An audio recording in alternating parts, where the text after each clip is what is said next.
केंद्र सरकारच्या कामगार विरोधी धोरणाच्या निषेधार्थ धुळ्यातून निघाला मोर्चा।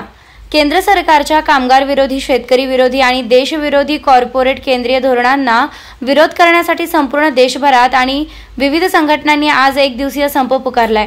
या एक दिवसीय संपाच्या आंदोलनात देशातील 25 कोटी कामगार तसेच 10 प्रमुख कामगार संघटना सहभागी झाल्या असून या भारत बंदच्या पार्श्वभूमीवर धुळे शहरातून विविध संघटनांच्या वतीने मोर्चा काढण्यात आला।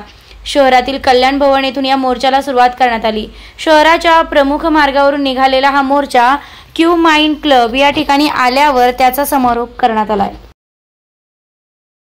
25 कोटी कामगार कर्मचारी आणि त्यांना बल द्यायला देशभरात शेतकरी सुद्धा उतरलेला आहे।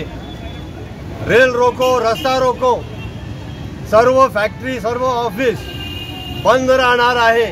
हा आव्हान कशासाठी?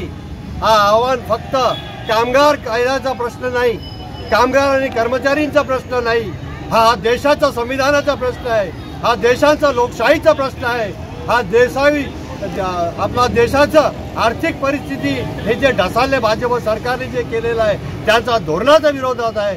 त्या कामगार वर्गाचे जे धोरणाच्या विरोधात आहे, शेतकरी जे वर्ग आहे त्यांचा धोरणाच्या विरोधात आहे। आपल्याला देश वाचवायचं, संविधान वाचवायचं, लोकशाही वाचवायचं आणि हा 4 लेबर कोड जे आहे त्या 4 लेबर कोड हे जे कामगार विरोधी आहे, हे कॅपिटलिस्टिक दर्जाचे आहे, हे त्यांचा विरोध आहे। आणि इथे दाखवता सुरक्षा कायदा महाराष्ट्रामध्ये कसला सुरक्षा कायदा सर्व कामगारांचा हिसकून घेतलेला आहे। तिथे 100 कामगार होते, आता ते 300 केले। आज टेक्नॉलॉजीमध्ये कुठे 100 कामगार असतं म्हणजे कामगार कायदा लागू होणार नाही आणि प्रॉव्हिडंट फंड, ग्रॅच्युइटी, ESIC हे लागू होणार नाही, परमनंट कामगार होणार नाही। हे सर्व यांच्या विरोधात आज धुळ्यामध्ये सर्व कामगार कर्मचारी संयुक्त कामगार संघटना जी आहे महाराष्ट्र राज्याचे एक घटक म्हणून धुळ्यामध्ये आज आम्ही मोर्चा काढत आहोत। इन्कलाब जिंदाबाद, जय हिंद, जय महाराष्ट्र।